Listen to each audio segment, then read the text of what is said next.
Thanks for joining me today, Mike. I'm Lisa Sacchetti with the Renaissance Network, and I'm super excited to have Mike Logan join me today, who's the Chief Commercial Officer of AVID Products. Mike, can you introduce yourself, AVID Products, and a little bit about your relationship with us, TRN? Sure, Lisa. So as you mentioned, I'm Mike Logan, Chief Commercial Officer of AVID Products. AVID Products is one of the leading headset providers and headphone providers in the United States. Been in business for 70 years, focused on the headset market. Originally started with the airline industry and then moved into healthcare. Just in the early turn of the century, started looking at the education market, and most recently have now made a launch into the esports market. And what's exciting about AVID is everything is done with a purpose. So we don't just enter a market for the sake of making sales, but for making a difference. And so that's what's particularly exciting. And I'd be remiss if I didn't say that I've had about an 8-year ongoing relationship with TRN. Always been impressed, and TRN is the reason I'm in my current role. That's right. So we worked with you as a client prior to you joining Avid, and then we helped you into the role that you're at now. And so we've worked with you on kind of both sides of the coin. What's that been like? It's been enlightening.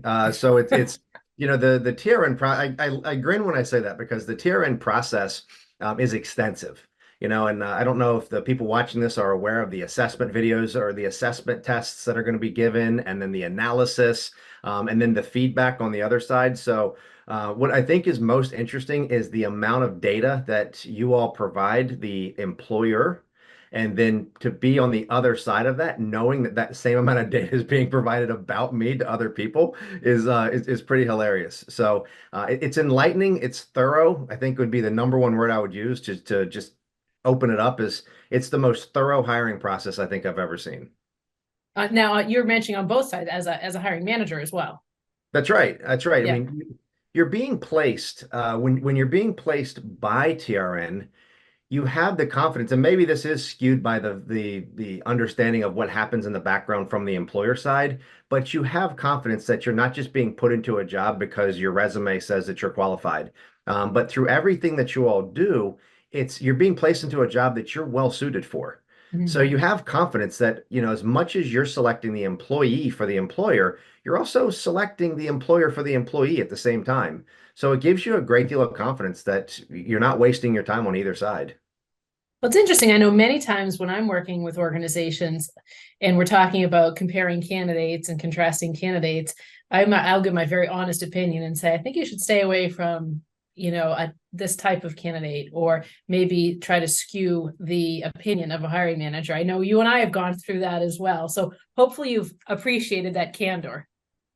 I have, and I think that's the other side of the TRN relationship that I really appreciate is the expertise you bring to the table. And I know it's so cliche to say, "Oh, you're a partner, not a vendor," but what it really does feel more like that. So, whether it's you or Colin or anybody in your organization, what I enjoy is I can read through one of the reports, one of those like 25 to 30 page candidate assessment reports, and when you really read through them, they're incredibly insightful.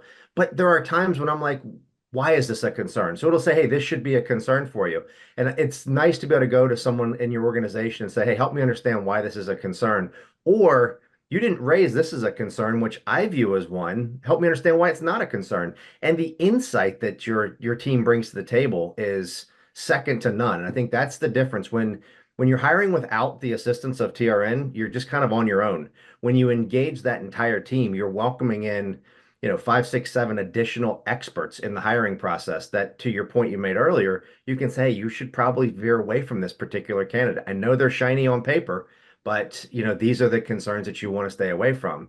And it's invaluable insight, and it's probably avoided me having to step on some landmines to learn the lesson the hard way. Yeah, well, I know a lot of people try to hire on gut. You even say, "Oh, I've always hired on my gut."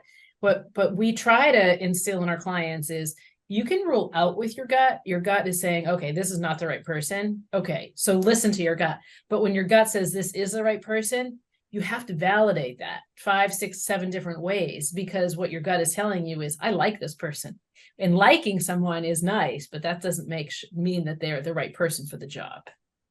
That's right. Yeah. That's right. And Mhm. I think that the other side of that is when you all go out and find candidates, you're not reactively just putting out a job description hoping people come to you. You're actually hunting the candidates. So Yes. you're Yeah. going out finding the right people for us. You know the profile and the persona that you're looking for. So when you're going out and bringing candidates back, some of them weren't even in a position to look for a job, but now all of a sudden this opportunity is in front of both of us. And I Yeah. appreciate that because sometimes it's the person that's employed is the one you kind of want to hire. Yeah, usually is. Yeah, it usually is. So I have a last question for you. So, anything that is surprising to you? So we've worked together for 8 years in a variety of capacities. And in your role now as chief commercial officer, we've just done some work together, some hiring. Did anything surprise you? Maybe something different since from the last 8 years. Has anything surprised you that you didn't expect in terms of working with us? I think as I embraced the organization and the resources that you offer more and more this time around, it surprised me just how much you all do. So, admittedly, the first couple of times I worked with you all, I thought it was just, hey, you're giving me candidates, I'll interview them, hire on gut, and go with it. But when you start to really embrace the phone calls and ask questions and read through the reports, understand the concerns, understand the positives and the negatives of each candidate, the insight that you all provide is the part that I think is most surprising. I think that's the part that would surprise most people that are saying, hey, should I work with TRN or not? And if Mhm. you've never been exposed to the insight, you just don't know what you're missing. And I think for me, that's the assurance that you're hiring the right person that just doesn't come with hiring anybody. Yeah, yeah. I know I said one last question, but I'm going to ask you one more. Culture fit. So culture, of course, is so important for anybody. I know when you were deciding if you were going to accept the role at Avid Products, you were thinking, is this the right culture for me? So did you find that the candidates that we brought to the table had a strong culture match for Avid Products? I did. And I think that's something that is incredibly important to us. We're an ESOP, we're an employee-owned company, smaller business, and the culture that we have is near and dear. It comes up in every executive meeting. We talk about the culture and how the employees are feeling and how they're valued and everything. Uh, I think you all knew that coming in, and I would assume that that was one of your top priorities based on how well they fit our culture. So I wish I knew, if you do that for every company, I'm probably sure you do. But for us, you nailed it. I mean, you absolutely brought Yeah. us candidates that we didn't have to worry about, are they really going to be a good cultural fit or not? We knew that they would be coming from your pool of candidates. Well, I think that also comes from our years of working with you, work and years of working with Avid Products. We try to, with the clients that we work with, get to know them year over year because you don't know someone really with one meeting. It takes time to get to know them. Yeah, I agree. And I think that that relationship is, we go back to that cliche word partner, right? But that's what it's about. You all know Yeah. us. You know what we Yeah. stand for. You know our products. You know our personalities. And so when you're talking to a candidate, I mean, I can tell you on multiple occasions, I was looking at a resume and you all would just tell me, I don't think they're a good cultural fit for you guys. So Yeah. it made sense. There were some highly qualified candidates that we had to say no to because they just weren't going to be a good cultural fit. Well, Mike, I really appreciate you taking the time to talk to me about your experience with us and your partnership. And I really appreciate the confidence that you give in us. And thank you so much. Well, I will leave you with this. Anybody that's looking to potentially consider TRN, I'd say try it. Just try it once, because once you experience that quality of candidate searching and hiring and the ease at which the entire process can go, you'll never go back. Well, Mike, thank you so much for your kind words. Oh, thank you, Lisa. I appreciate what you and your team do more than you know. So thank you very much.